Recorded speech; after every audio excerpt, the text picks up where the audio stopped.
Hello guys, कैसे हैं आप सब। I hope you are doing well. अच्छे होंगे और अच्छा करने की कोशिश कर रहे होंगे। चलिए गाइस शुरू करते हैं। देखिए हम एमपीपीएससी प्रीलिम्स यूनिट 10 के बारे में बात कर रहे हैं। तो आज हम बात करने वाले हैं एक नए टॉपिक के बारे में जो हमारा यूपीएससी है, यूनियन पब्लिक सर्विस कमीशन के बारे में। ठीक है, इसको मैंने टोटल यूनिट 10 को ना 17 पार्ट्स में डिवाइड किया है, 17 पार्ट्स में डिवाइड किया है, जिसमें आज हम थर्ड जो इसका सीरीज होगी लेक्चर का वो हम देखेंगे। ठीक है, चलिए शुरू करते हैं संघ लोक सेवा आयोग के बारे में। तो आपको पता होगा इसको हम बोलते हैं यूपीएससी, जो बड़ी मुश्किल से निकलती। ठीक है, चलिए देखिए सबसे पहले अगर हम इसका हिस्टोरिकल बैकग्राउंड देखें तो 1793 से शुरुआत होती है। 1793 में क्या हुआ था, कार्नवालिस कोड एक आया था और उसने बोला था कि भैया हमें न्याय और प्रशासन में कुछ सुधार करना है, तो उसके लिए हमें कुछ कुछ बनाना पड़ेगा। ठीक है, कब? 1793 में लॉर्ड कार्नवालिस। भारत में सिविल सेवा का जन्मदाता इसी को बोलते हैं। आई अगेन रिपीट, क्वेश्चन पूछा जाएगा, भारत में सिविल सेवा का जन्मदाता तो लॉर्ड कार्नवालिस। 1800 में लॉर्ड वेलेजली ने क्या किया, कलकत्ता में एक कॉलेज बनाया। अच्छा, क्या नाम था उस कॉलेज का? फोर्ट विलियम नाम था। अच्छा, इसमें ऐसी क्या खास बात थी भैया, जितने भी अफसर उस टाइम पर निकलते थे ना उनको ट्रेनिंग यहीं से दी जाती थी, जो कि आज के टाइम पर बंद हो गया। 1806 में अगर हम बात करें तो इंग्लैंड के हैलीबरी में एक ईस्ट इंडिया कॉलेज की स्थापना की गई जो इसके लिए ही थी। ठीक है, स्टार्टिंग में सिविल सेवकों की जो भर्ती होती थी ना वो बीओडी के माध्यम से होती थी। बीओडी मतलब जो आपका बोर्ड ऑफ डायरेक्टर्स होते थे ना, वो डिसाइड करते थे किसको लेना है किसको नहीं लेना, उसके अकॉर्डिंग होता था। लेकिन फिर 1852 में मैकाले, चूंकि पढ़ा लिखा आदमी था, तो बोलता था ऐसा नहीं है यार, जो पढ़ेगा वही पढ़ेगा इंडिया तो बनेगा कलेक्टर इंडिया। ठीक है ना, तो उस टाइप से उन्होंने मैकाले ने स्टार्ट कर दिया। तो भैया उन्होंने बोला कि 1853 का जो चार्टर अधिनियम है उसके तहत एक कॉम्पिटिटिव एग्जाम कराया जाए। ठीक है भैया, कॉम्पिटिटिव एग्जाम के थ्रू ही हम इनको सिलेक्ट करेंगे। ठीक है, फिर 1855 में ठीक एक साल के बाद लंदन में सबसे पहले हमने एक सिविल सेवा परीक्षा आरंभ की और उसकी एज जो हमने रखी ना 18 से 23, मतलब एकदम नए नए जो यंग होते हैं ना, बिल्कुल 18 से 23 के बीच में, वो यहाँ पर सिलेक्ट किए जाते थे यूपीएससी के। तो मतलब उस टाइम यूपीएससी नहीं थी, उस टाइम जो भी आयोग था उसके अकॉर्डिंग। ठीक है, फिर 1864 में रविंद्रनाथ टैगोर के जो भाई थे सत्येंद्रनाथ टैगोर पहले सिविल सर्वेंट बने थे, पहले ऐसे भारतीय जिन्होंने सिविल सेवा परीक्षा पास की थी। 1866 में एक एचिसन आयोग बना था। एचिसन आयोग क्या था? एचिसन आयोग की कमीशन का नाम है, आयोग का नाम है, लॉर्ड डफरिन के नेतृत्व में बना था उस टाइम पर। इसमें किया गया था, तो इसमें देखो मेन चीज जो है, एक तो है कि अनुबंध और अनुबद्ध शब्दों को समाप्त करना। इसको आप इतना से समझ लीजिए कि जैसे बॉन्ड नहीं भराते अपन जॉब के टाइम पे कि भैया 3 साल तक आप छोड़ नहीं सकते, 5 साल तक आप छोड़ नहीं सकते, तो वो चीजें यहाँ पर खत्म कर दी गई थी कि ना तो कोई अनुबद्ध होगा और ना कोई अनुबद्ध, इन दोनों शब्दों को ही हटा दिया गया था वहां से। ठीक है, तो एक तो ये चीज की गई थी। दूसरा, आयु सीमा फिर से 23 साल कर दी गई थी। ठीक है, आयु सीमा फिर से 23 साल जो कि कम कर दी गई थी, तो फिर से उन्होंने कहा भैया 23 कर दो। ठीक, उसके बाद भारत में सिविल सेवा में सुधार के लिए 1874 में सिविल सेवा से बर्खास्त किए गए जो सुरेंद्र नाथ बनर्जी थे। कौन थे? सुरेंद्र नाथ बनर्जी, जो कि 1874 में सिविल सेवा से बर्खास्त गए सुरेंद्रनाथ बनर्जी 1876 में आनंद मोहन बोस के साथ इंडियन नेशनल एसोसिएशन में एक आंदोलन चलाया था कि भैया भारत में सिविल सेवा के लोग सुधार चलाना है। क्या क्या सुधार करना? क्योंकि इतना ज्यादा पार्शलिटी होती थी कि बड़े बड़े पदों पर ना इंडियन बैठ ही नहीं पाते थे, भले ही कितने भी एलिजिबल हो, भले एग्जाम में भी अच्छा कर रहे हो, तो कहीं ना कहीं से उनको कुछ ना कुछ करके रोक दिया जाता था। तो बड़ी मुश्किल से बहुत कम लोग पास कर पाते थे। ठीक है, और उसमें फिर कुछ सुधार की जरूरत भी थी, तो सुधार के लिए उन्होंने आंदोलन चलाया। किसने आंदोलन चलाया, कब चलाया? 1874 में। किसने चलाया? सुरेंद्रनाथ बनर्जी ने। इनको बर्खास्त कर दिया गया था ना, तो उसी का गुस्सा था, तो भाई वो करेंगे, कुछ तो करेंगे। ठीक है, वो किया। उसके बाद 1912 में 1912 में अगर हम देखें तो इस्लिंगटन आयोग बनाया गया। ठीक है, उस टाइम पर कौन था? हार्डिंग द्वितीय था। उसने भारत में प्रतियोगी परीक्षाओं के आयोजन की सिफारिश की। यार लंदन में परीक्षा नहीं होनी चाहिए, भारत में परीक्षा होनी चाहिए, तो भारत में भी परीक्षा होगी। 1912 में इस्लिंगटन आयोग ने, जो हार्डिंग द्वितीय के टाइम पर था, उसने एक सिफारिश की। उसके बाद 1922 में भारत के इलाहाबाद में सिविल सेवा परीक्षा का पहला आयोजन होता है भारत में। ठीक है, तो याद रखिएगा पहला आयोजन कब होता है? भारत में 1922 में इलाहाबाद में। और अगर उसके पहले हम देखें पहला आयोजन एकदम ही फर्स्ट टाइम एग्जाम कब हुआ था, तो लंदन में हुआ था, 1855 में हुआ था। ठीक है, ओके। और इसमें भारतीयों के लिए पद वृद्धि हो, ये भी उन्होंने बोला 1922 में। फिर 1 अक्टूबर 1926 ली आयोग, उस टाइम पर लॉर्ड रीडिंग हुआ करता था, ली आयोग बना 1923 की सिफारिश पर लोक सेवा आयोग का गठन किया गया। ठीक है, उस टाइम पर 1 अक्टूबर 1926 ली आयोग लॉर्ड रीडिंग के जो 1923 की सिफारिश थी उस पर एक लोक सेवा आयोग का गठन और उसके अध्यक्ष बनाए गए रॉस वार्कर। 1919 के मॉन्टेग्यू चेम्सफोर्ड सुधार जो अधिनियम था ना उसमें भी ये बात की गई है। आई अगेन रिपीट, 1 अक्टूबर 1926 ली आयोग लॉर्ड रीडिंग के नेतृत्व में जो 1923 में था उसी की सिफारिश पर लोक सेवा आयोग का गठन होता है जिसके अध्यक्ष बनाए जाते हैं रॉस वार्कर और ये 1919 के मॉन्टेग्यू चेम्सफोर्ड अधिनियम के अनुसार हुआ था। ठीक है, ओके। फिर 1935 का भारत शासन अधिनियम लाया जाता है। ठीक है, और केंद्र के सेंट्रल के लिए कौन सी सर्विस बनाई जाती है? FSC, federal service commission. कब से? 1 अप्रैल 1937। और प्रांत में मतलब स्टेट्स में होती है आपकी प्रांतीय लोक सेवा आयोग। ठीक है, तो ये याद रखिएगा, फेडरल सर्विस कमीशन केंद्र के लिए थी और प्रांत के लिए थी प्रांतीय लोक सेवा आयोग। ठीक, ऐसा। तो अब हम एक बार फिर से अगर इसको देखते हैं कि कब कब क्या क्या हुआ है, तो देखो मैं आपको फिर से पढ़ा दूंगा यहाँ पर सारी चीजें। ठीक है, बट इसके लिए मैंने एक विकास क्रम का एक पूरा चार्ट यहाँ पर बनाया हुआ है, तो अगर आप चाहें तो यहाँ से भी आप पूरा का पूरा देख सकते हैं, रिवीजन कर सकते हैं। ठीक है, बट हम एक बार डिटेल में ही पढ़ते हैं, आप फिर शॉर्ट में पढ़ते रहना। ठीक है, हाँ, तो सबसे पहले क्या किया 1793 में कॉर्नवालिस ने न्याय और प्रशासन में सुधार के लिए कुछ बोला कि यार कुछ तो होना चाहिए। तो लॉर्ड कॉर्नवालिस में भारत में सिविल सेवा का जन्मदाता है। इसी ने बताई थी कि यार जरूरत है यहाँ पर हमें सिविल सर्वेंट की। 1800 में लॉर्ड वेलेजली ने कलकत्ता में इनकी ट्रेनिंग के लिए एक कॉलेज खोला था, फोर्ट विलियम, जो कि आज के टाइम पे बंद हो गया। फिर 1806 के इंग्लैंड में हैलीबरी में ईस्ट इंडिया कॉलेज खोला गया, वहां पर हम ट्रेनिंग देते थे। फिर स्टार्टिंग में क्या हुआ कि इनकी भर्ती जो होती थी वो बीओडी से होती थी। BOD means board of directors के हिसाब से होती थी। बट फिर 1854 में मैकाले आया, पढ़ा लिखा आदमी था, उसने बोला कि नहीं नहीं नहीं नहीं, 1853 का जो चार्टर अधिनियम है ना उसके अकॉर्डिंग भैया आप कॉम्पिटिटिव एग्जाम कराओ और उसके थ्रू कराओ। तो 1855 में हमने कॉम्पिटिटिव एग्जाम कराया। कहां पर कराया? लंदन में कराया, जिसमें मिनिमम एज रखी गई 18 और मैक्सिमम रखी गई 23। उसके बाद 1864 में रविंद्रनाथ टैगोर के जो भाई थे सत्येंद्रनाथ टैगोर सबसे पहले भारतीय बने जिन्होंने ये परीक्षा पास कर ली। फिर 1866 में एचिसन आयोग बना था लॉर्ड डफरिन के टाइम पर। इसमें अनुबद्ध और अअनुबद्ध शब्दों को समाप्त कर दिया, इनका मतलब मैंने आपको बता दिया था, और आयु सीमा फिर से 23 साल कर दी। उसके बाद हमने देखा कि भारत में सिविल सेवा में सुधार की जरूरत थी। अच्छा, तो अब क्या किया गया? तो 1874 में क्या हुआ था, सुरेंद्रनाथ बनर्जी भी सिलेक्ट हुए थे इस एग्जाम में, उनको हटा दिया गया था कुछ कारणों के चलते। ठीक है, तो जब वो बर्खास्त हो गए तो उन्होंने कहा यार ऐसे तो काम नहीं चलेगा, भारतीयों के साथ तो बड़ा धोखा हो रहा है, भारतीयों के साथ तो बड़ी पार्शलिटी हो रही है, तो हमें इसमें सुधार की जरूरत है। तो 1876 में आनंद मोहन बोस के साथ उन्होंने इंडियन नेशनल एसोसिएशन के नाम से एक आंदोलन चलाया था। फिर उसके बाद अगर हम बात करें तो 1912 में इस्लिंगटन आयोग बनाया गया। इस्लिंगटन आयोग के टाइम पर हार्डिंग द्वितीय जो थे, तो उन्होंने क्या बोला कि उन्होंने बोला कि यार भारत में भी कॉम्पिटिटिव एग्जाम होना चाहिए, मतलब ये जो लंदन में होती है ना परीक्षा, तो ये भारत में भी होना चाहिए। तो 1912 में बोला, लेकिन 1912 में परीक्षा नहीं हुई। परीक्षा होती है 1922 में, 10 साल के बाद। कहां पर होती है? इलाहाबाद में होती है। ठीक है, और उन्होंने बोला भारतीयों के लिए पद भी ज्यादा कर दिए जाएं। ठीक है, फिर उसके बाद उन्होंने बोला कि भैया 1 अक्टूबर 1926 को ली आयोग बना लॉर्ड रीडिंग के टाइम पर। तो 1923 का जो सिफारिश थी उसमें लोक सेवा आयोग का गठन कर दिया गया उन्होंने। ठीक है, अच्छा, अब लोक सेवा आयोग बना दिया तो इसका कोई अध्यक्ष भी बनाएंगे, तो अध्यक्ष बना दिया गया इसको रॉस वार्कर को। ये कहां पर अपने पता चलता है? तो 1919 के मॉन्टेग्यू चेम्सफोर्ड अधिनियम के अनुसार हमें ये सारी चीजें मिलती हैं। अच्छा, उसके बाद आते हैं हम 1935 में, तो भारत शासन अधिनियम लागू होता है।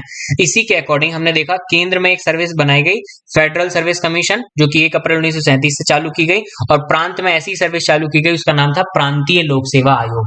ठीक है, चलिए अब बात करते हैं हमारे आज का जो यूपीएससी है उसके बारे में। तो भैया यूपीएससी का कॉन्स्टिट्यूशन में दिया गया, बिल्कुल दिया है। कहां दिया है कॉन्स्टिट्यूशन में यार? दिया है भैया पार्ट 14 में दिया है। अच्छा, भाग 14, टोटल भाग कितने?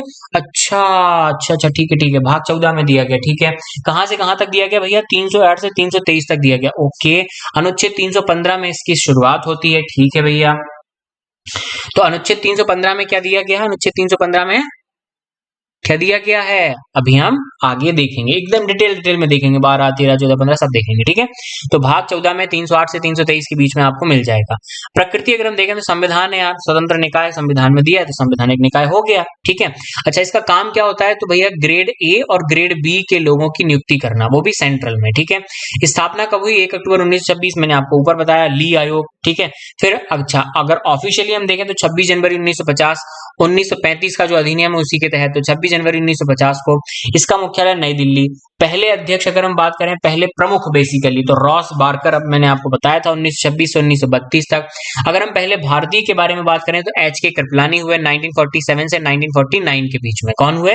एच के कृपलानी 1947 से 1949। अच्छा, पहली महिला के बारे में बात करें तो रोज बिलियन बैथ्यू हुई 1992 से 96 के बीच में। ठीक है, अगर हम बात करें अभी कौन है चेयरमैन, तो भैया डॉक्टर मनोज सैनी है, और सदस्य हमारे पास लगभग 10 सदस्य भी आपको देखने को मिलेंगे। ठीक है, अच्छा, आजादी के बाद सिविल सेवा को बहुत ज्यादा मजबूत बनाया गया, और इसकी जरूरत है, इसकी जरूरत है, इसकी जरूरत है, ये बोलने वाले, सबसे ज्यादा टाइम बोलने वाले कौन थे? हमारे सरदार वल्लभ भाई पटेल। वो बहुत लाइक करते थे इस सर्विस को।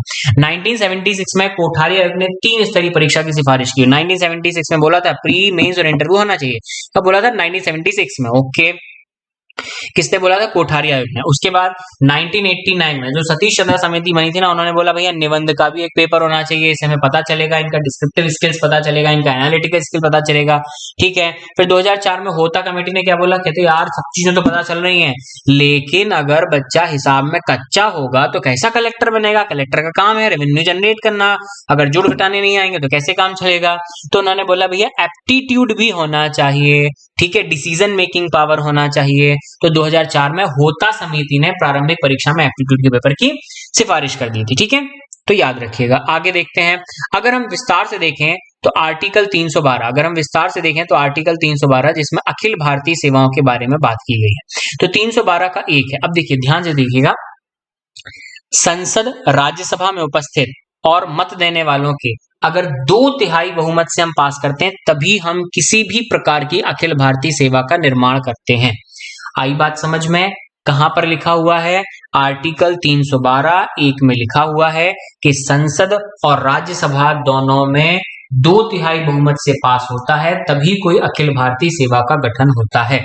ठीक है, तो 1 जुलाई 1966 को सबसे पहले भारतीय वन सेवा का गठन किया गया, 1 जुलाई 1966। ठीक है, अगर हम भारतीय प्रशासनिक सेवा के बारे में बात करें और भारतीय पुलिस सेवा के बारे में बात करें तो ये 312 2 में आपको मिल जाएंगी, और इसके अलावा एक और मिलेगी 312 3 में आपको मिलेगी अखिल भारतीय न्यायिक सेवा।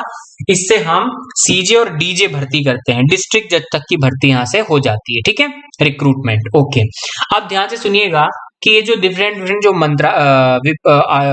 सेवाएं हैं, भारतीय पुलिस सेवा, भारतीय प्रशासनिक सेवा, भारतीय न्यायिक सेवा, भारतीय वन सेवा, ये सब जो है तो किस किस मंत्रालय के अंतर्गत आती है, तो ये पूछा जाता है। तो हम देख लेते हैं भैया, सेवा और संबंधित मंत्रालय। तो सेवा जैसे आईएएस है, तो आईएएस आती है कार्मिक मंत्रालय के अंतर्गत। ठीक है, आईपीएस आती है गृह मंत्रालय के अंतर्गत, आईएफएस आती है पर्यावरण और गृह मंत्रालय दोनों के अंतर्गत, ध्यान रखिएगा। ठीक है, अच्छा, अब इनकी सर्विस में ना जो रूल बुक चलती है, तो वो रूल कौन से रूल है? तो अखिल भारतीय सेवा अधिनियम 1951, कौन सा? अखिल भारतीय सेवा अधिनियम 1951, इसी के रूल सारे लागू होते हैं। ठीक है, चलिए अब बात करते हैं। अब देखो, सबसे पहले लिखा था ना आर्टिकल 315, तो क्या था आर्टिकल 315 में? भैया अनुच्छेद 315 एक में ही तो है कि संघ लोक सेवा आयोग होगा। कहां पर? सेंट्रल में, संघ में संघ लोक सेवा आयोग, और राज्य में राज्य लोक सेवा आयोग होगा। आई अगेन रिपीट, 315 आर्टिकल के 315 एक में लिखा हुआ है कि केंद्र के लिए होगा संघ लोक सेवा आयोग मतलब यूपीएससी, और स्टेट के लिए होगा राज्य लोक सेवा आयोग मतलब स्टेट पीएससी। ठीक है, उसके बाद 315 2 में लिखा हुआ है, मान लीजिए अगर कोई 2 छोटे छोटे स्टेट हैं और वो नहीं चाहते कि हमारे स्टेट में एक अलग से हम पीएससी बनाएं, तो वो क्या कर सकते हैं कि मान लीजिए 2 छोटे छोटे स्टेट हैं, सपोज गोवा और नागालैंड, तो गोवा और नागालैंड दोनों मिलकर अपनी एक पीएससी बना सकते हैं। वो कहां पर लिखा है? इस टाइप की चीज हो सकती है क्या? बिल्कुल हो सकती है। तो उसको हम बोलते हैं संयुक्त लोक सेवा आयोग। अब मैंने क्या किया है, मैंने इनको छोटा छोटा कर दिया है। ठीक है, अगर कहीं पर भी पूरे नोट्स में आपको यूपीएससी लिखा मिलेगा तो वो तो यूपीएससी ही है, यूनियन पब्लिक सर्विस कमीशन। अगर कहीं पर आपको एसपीएससी लिखा मिलेगा मतलब वो राज्य लोक सेवा आयोग है, स्टेट पब्लिक सर्विस कमीशन। और अगर कहीं आपको जेपीएससी लिखा मिलेगा तो वो संयुक्त लोक सेवा आयोग है, मतलब ज्वाइंट पब्लिक सर्विस कमीशन। वो उसको झारखंड मत समझ लेना, उसको जम्मू कश्मीर भी मत समझना। जेपीएससी नोट्स में जहां पर भी लिखा हो उसका मतलब है ज्वाइंट पब्लिक सर्विस कमीशन, मतलब संयुक्त लोक सेवा आयोग। और क्या होता है वो मैंने आपको बताया, 2 या 2 से अधिक राज्यों के विधानमंडल की सहमति से हम ऐसा कर सकते हैं। आर्टिकल 315 4 में राज्यपाल का संघ लोक सेवा आयोग से अनुरोध। देखिए क्या कर सकता है कि जैसे मान लीजिए मध्य प्रदेश में पीएससी नहीं होती, ठीक है, छत्तीसगढ़ में पीएससी होती या और कहीं होती, तो मध्य प्रदेश का राज्यपाल यूपीएससी के चेयरमैन से बोलता कि इट्स अ हम्बल रिक्वेस्ट, आप हमारे मध्य प्रदेश में भी एग्जाम करा दीजिए, ऐसा रिक्वेस्ट वो कर सकता है, ठीक है। तो ये आर्टिकल 315(4) में, ठीक है। ओके, आगे बात करते हैं हम 316 में। तो आर्टिकल 31, ये जो है ना, ये जो मैंने आपको बताई, ये अपन पहले कर चुके हैं, ऊपर मैंने आपको बताया, ठीक है। हाँ, आर्टिकल 316 में, आर्टिकल 316 क्या बोलता है, इसका जो पहला है वो ये बोलता है कि अध्यक्ष और सदस्यों की नियुक्ति कैसे होगी और उनमें क्या क्या योग्यताएं होंगी, ये सब बातें की गई हैं, ठीक है। 316 एक ए में उन्होंने बोला कार्यकारी अध्यक्ष। अब देखो किसके लिए कार्यकारी, वैसे तो यूपीएससी का चेयरमैन, यूपीएससी चेयरमैन अलग से होता है, ठीक है, अध्यक्ष अलग से होता है, बट मान लीजिए अध्यक्ष नहीं है तो फिर क्या होगा, उसका कार्यकारी अध्यक्ष, यूपीएससी का कार्यकारी अध्यक्ष कौन होता है, राष्ट्रपति। अच्छा, जो राज्य लोक सेवा आयोग है, स्टेट पब्लिक सर्विस कमीशन, इसका कौन होगा, जब यूपीएससी का राष्ट्रपति है तो इसका राज्यपाल हो जाएगा, ठीक है ना। समझो बात को, लिंक लगाओ। आर्टिकल 316(2) में पदावधि और त्याग पत्र किसको देना है, तो भैया यूपीएससी और जो ज्वाइंट पब्लिक सर्विस कमीशन है, ज्वाइंट पब्लिक सर्विस कमीशन मतलब संयुक्त लोक सेवा आयोग, दो या दो से ज्यादा स्टेट्स का बना हो, तो वो किसको देंगे अपना त्याग पत्र, भैया राष्ट्रपति को देंगे। और जो एक स्टेट पीएससी होती है वो उस स्टेट के राज्यपाल को देंगे, ठीक है।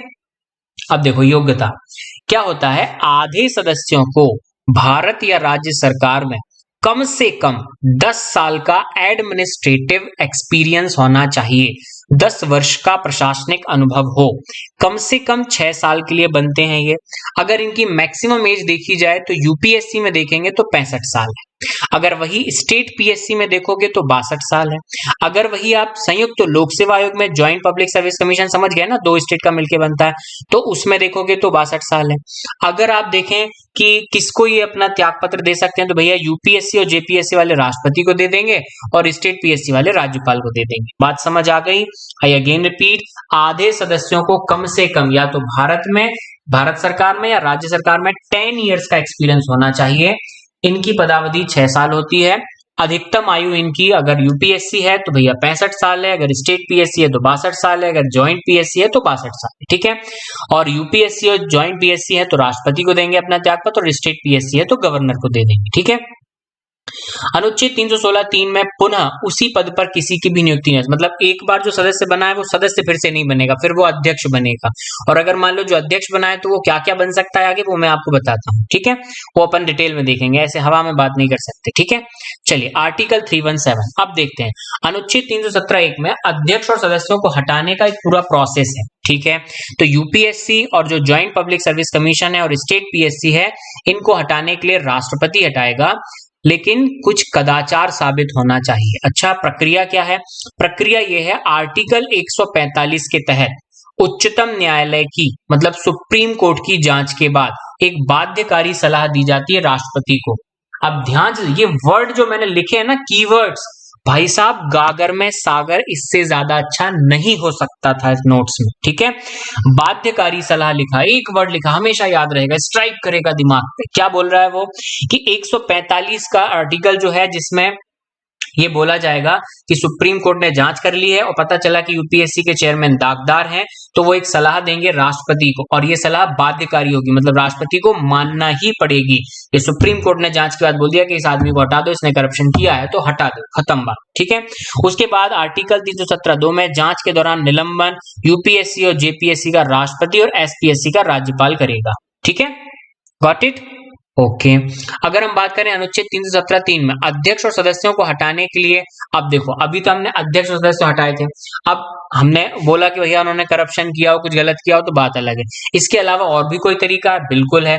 अगर मान लीजिए वो एक से ज्यादा कहीं से कमा रहा हो, दूसरे काम कर रहा हो, या दिवालिया हो गया हो, पगला गया हो, मानसिक हो, शारीरिक अक्षमता हो, बैठ नहीं पाता हो, उठने में दिक्कत हो, ये सब हो, तो काम कैसे करेगा, ठीक है। उसके बाद 317(4) में कदाचार, मतलब जैसे किसी कंपनी से उसने करार कर लिया है, ठीक है, कुछ बॉन्ड कर लिया, कुछ ऐसा कर लिया है, ठीक है। या भारत और राज्य सरकार की किसी संविदा का इच्छुक है, वो चाह रहा है कि यार हम तो भारत सरकार में कोई दूसरी नौकरी करेंगे, ठीक है, तो अगर ऐसा कुछ है तो फिर वो हटा सकते हैं। उसके बाद आता है आर्टिकल 318 अध्यक्ष व सदस्य की जो सेवा शर्तें हैं। तो देखो, सदस्य संख्या और वेतन ये सब कौन डिसाइड करेगा किसकी कितनी? देखो यूपीएससी और जो ज्वाइंट पीएससी है वो तो राष्ट्रपति डिसाइड कर देगा, स्टेट पीएससी के लिए राज्यपाल डिसाइड करेगा। ठीक है, अध्यक्ष और सदस्यों की सेवा शर्तें कि कितने सदस्य होने चाहिए, उनकी सैलरी कितनी होनी चाहिए, ये सब कौन डिसाइड करेगा? यूपीएससी और जेपीएससी के लिए, ज्वाइंट पब्लिक सर्विस कमीशन के लिए राष्ट्रपति और स्टेट पीएससी के लिए राज्यपाल। संघ लोक सेवा आयोग सदस्य नियम 1969, इसकी जो धारा 3 है उसमें सदस्य संख्या बताई गई है 10 अध्यक्ष के बिना। ठीक है, तो यूपीएससी में जो अभी यूपीएससी का एक्ट है 1969, उसकी सेक्शन नंबर 3 मतलब धारा 3 में सदस्य संख्या है 10 अध्यक्ष के बिना, मतलब टोटल 11। और अगर हम धारा 4 में इनके सैलरी के बारे में बात करें तो अध्यक्ष का वेतन 2.5 लाख और 2.25 लाख होगा सदस्य का वेतन। अगर हम आर्टिकल 319 के बारे में बात करें तो उन्होंने बोला है कि किसकी नियुक्ति, किसकी पुनर्नियुक्ति कैसे हो सकती है। ठीक है, तो अब मैं आपको बताता हूं, इसको बड़े ध्यान से समझिएगा, बिल्कुल कंफ्यूजन नहीं होना चाहिए। देखिए यूपीएससी अध्यक्ष पुनः नियुक्ति का पात्र नहीं।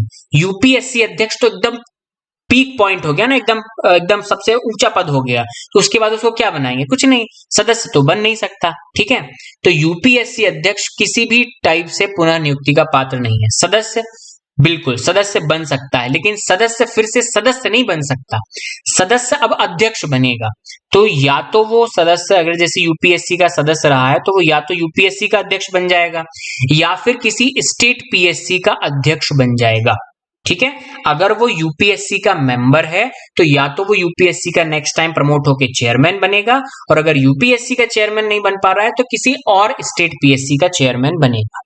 अब मान लीजिए अगर कोई स्टेट पीएससी का ही चेयरमैन है, अब उसको पुनर्नियुक्ति चाहिए तो क्या बन सकता है? बिल्कुल बन सकता है। क्या बन सकता है? अब अभी स्टेट पीएससी का था, अब उसको यूपीएससी का चेयरमैन बना सकते हैं, उसको यूपीएससी का मेंबर भी बना सकते हैं, या फिर अगर वो एमपीपीएससी का चेयरमैन था और यूपीएससी में ना तो सदस्य की जगह खाली है सॉरी, और ना चेयरमैन की जगह खाली है, लेकिन कुछ ना कुछ बनाना है, मान लीजिए ऐसा है, तो फिर वो किसी other state PSC, Madhya Pradesh का था छत्तीसगढ़ का बन जाएगा। ठीक है, ऐसा। अच्छा, स्टेट पीएससी में सदस्य है अगर मान लीजिए, फिर तो उसके पास बहुत सारा स्कोप है। अभी स्टेट पीएससी में अध्यक्ष बन सकता है, ठीक है, उसी का बन सकता है। मध्य प्रदेश में मेंबर है तो वह मध्य प्रदेश का अध्यक्ष बन जाए, या फिर छत्तीसगढ़ का अध्यक्ष बन जाए, यूपीएससी का मेंबर बन जाए, यूपीएससी का अध्यक्ष बन जाए, तो कुछ भी बन सकता है। तो आप समझ गए बात, सिर्फ और सिर्फ जो यूपीएससी का चेयरमैन है ना, वो कुछ नहीं बन पाएगा। बाकी लोग सिर्फ उसी पद पर वापस नहीं आ पाएंगे, लेकिन उससे ऊपर के पद पर जा सकते हैं। ठीक है, आगे बात करते हैं।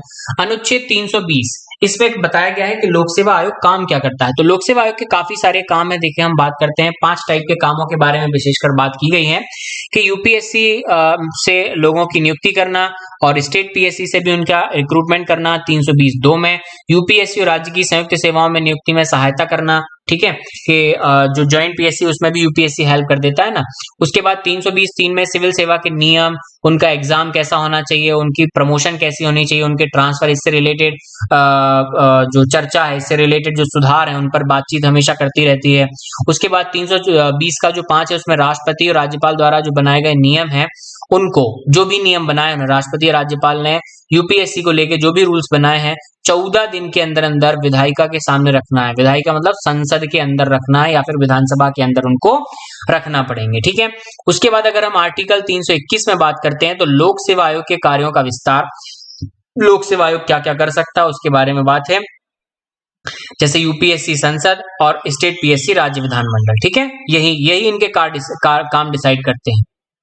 अगर हम बात करें अनुच्छेद 322 के बारे में, तो यूपीएससी के जो पूरा का पूरा खर्चा होगा यूपीएससी का, वो भारत सरकार की संचित निधि पर आधारित होता है, और जो स्टेट पीएससी होती है राज्य लोक सेवा आयोग, वो राज्य की संचित निधि पर आधारित होता है। ठीक है, आर्टिकल 323 में बात करें तो लोक सेवा आयोग की रिपोर्ट यूपीएससी राष्ट्रपति, संसद प्रति वर्ष, और स्टेट पीएससी राज्यपाल, राज्य विधानमंडल प्रति वर्ष। हर साल लेखा जोखा इनको देना पड़ता है। अगर यूपीएससी है तो वो संसद में पेश करेगी, और अगर स्टेट पीएससी है तो वो राज्य विधानसभा में पेश करेगी। ठीक है, लेखा जोखा।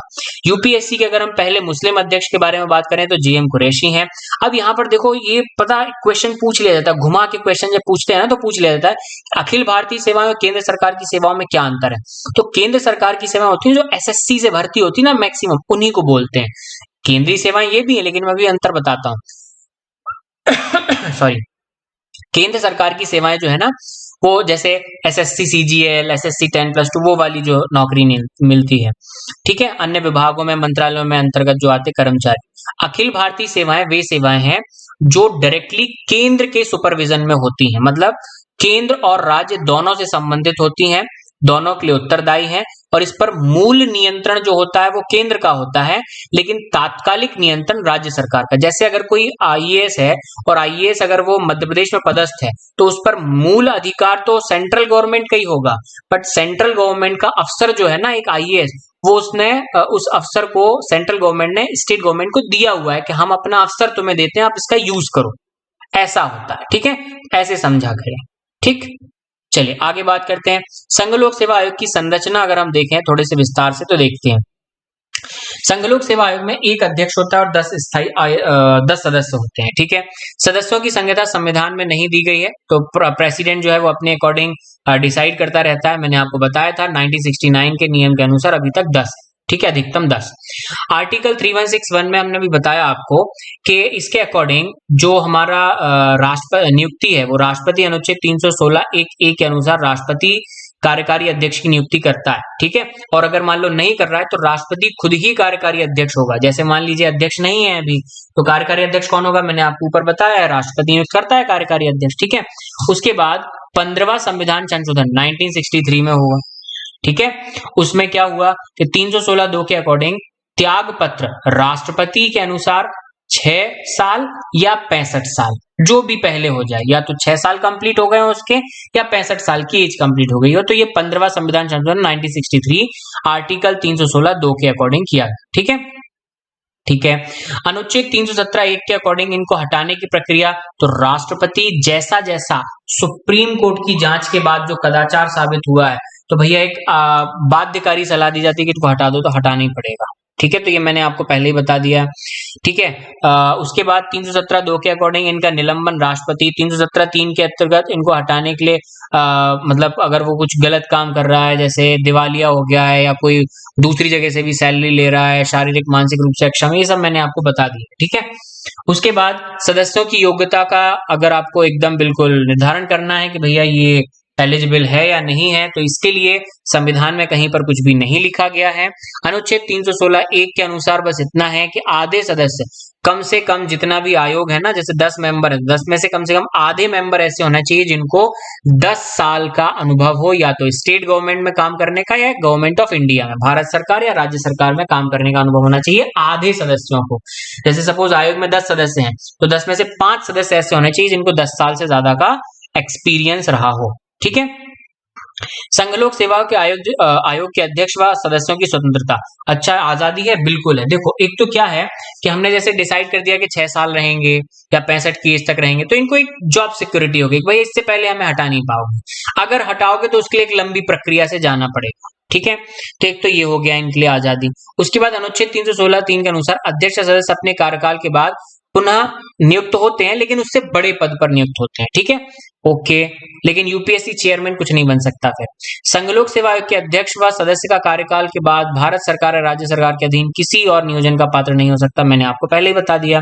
अनुच्छेद 318 के अनुसार अध्यक्ष सदस्यों की सेवा शर्तें राष्ट्रपति डिसाइड करता है, लेकिन नियुक्ति के बाद इनमें कोई भी अलाभकारी परिवर्तन नहीं होता, मतलब इनकी सैलरी नहीं कट कर सकते आप, या फिर इनको जो भत्ते मिलते हैं ना उनमें कटौती किसी भी टाइप से आप नहीं कर सकते, तो ये इनको एक रिस्पेक्ट है इनकी ये। ठीक है, उसके बाद आर्टिकल 322 के अकॉर्डिंग अध्यक्ष व आयोग के वेतन भत्ते जो है वो भारत सरकार की संचित निधि पर आधारित होते हैं। ठीक है, तो इन पर अब संचित निधि पर आधारित होते हैं, इसका मतलब कि भैया ये कंपलसरी खर्चे में आ गए, हाँ इन पर संसद में बहस नहीं हो सकती है इन खर्चों पे। ठीक है, ऐसा। उसके बाद बात करते हैं संघ लोक सेवा आयोग के मुख्य काम क्या होते हैं, ये क्या काम करते हैं, तो देखो अखिल भारतीय सेवाओं, केंद्रीय सेवाओं में तो एक तो नियुक्ति के लिए एग्जाम कराते हैं, संयुक्त भर्ती की योजना बनाते हैं और उसमें क्या क्या चेंजेस करने हैं हमें टाइम पे वो बताते हैं। राज्यपाल अगर अनुरोध करता है और ये किसी स्टेट पीएससी की हेल्प करना है या कहीं पे कुछ और एग्जाम कराना है या कुछ और करना है, राज्य के कोई मामले हैं उस पर सलाह देना है तो सलाह दे सकते हैं। सिविल सेवा और पदों पर नियुक्ति में अब जैसे उनका ट्रांसफर के लिए कुछ रूल्स बनाने हैं या उनके प्रमोशन के लिए कुछ रूल्स बनाने हैं, तो ये सब यूपीएससी करता है। ठीक है, अगर मान लीजिए कोई अधिकारी अनुशासन का पालन नहीं कर रहा है तो यूपीएससी गाइडलाइन के तहत उस पर कार्रवाई हो सकती है। उसके बाद अधिकारियों के लिए पेंशन का दावा करना, पेंशन की राशि का निर्धारण करना, ये सब करता है। कम टाइम के लिए 1 वर्ष से अधिक तक के व्यक्तियों की नियमितीकरण से संबंधित विषय, ठीक है, जो 1 साल से ज्यादा हैं तो उनको अब कंपल्सरी परमानेंट करो, जो भी है उस टाइप से रूल्स रेगुलेशन। सेवा के विस्तार, मतलब किसको हमें सर्विस एक्सटेंशन देना है लगभग, कि जैसे रिटायरमेंट की एज हो गई है लेकिन अभी भी हमें 3 साल और उनकी सेवाएं चाहिए, प्रधानमंत्री चाहते हैं, राष्ट्रपति चाहते हैं इनकी सेवाएं लेना, तो फिर कैसे देना है, किस रूल के तहत, वो भी यूपीएससी करती है। जैसे आपने देखा होगा ई श्रीधरन को 3-3, 4-4 सेवा विस्तार मिले थे, मतलब वो 75-80 साल की उम्र में रिटायर हुए थे। ठीक है, ई श्रीधरन, जिनको मेट्रोमैन बोलते हैं, यूपीएससी से ही पास आउट है। तो संघ लोक सेवा आयोग को संसद द्वारा संघ की सेवाओं का अतिरिक्त कार्य भी दिया जाता है। ठीक है, कुछ एक्स्ट्रा जॉब भी। संघ लोक सेवा आयोग हर साल अपने कामों की रिपोर्ट राष्ट्रपति को देता ही देता है। ठीक है, अब देखिए बहुत महत्वपूर्ण तथ्य हैं जो जनरली हमें ऐसा लगता है कि यूपीएससी काम करती होगी या यूपीएससी से रिलेटेड होंगे, बट ऐसा नहीं है।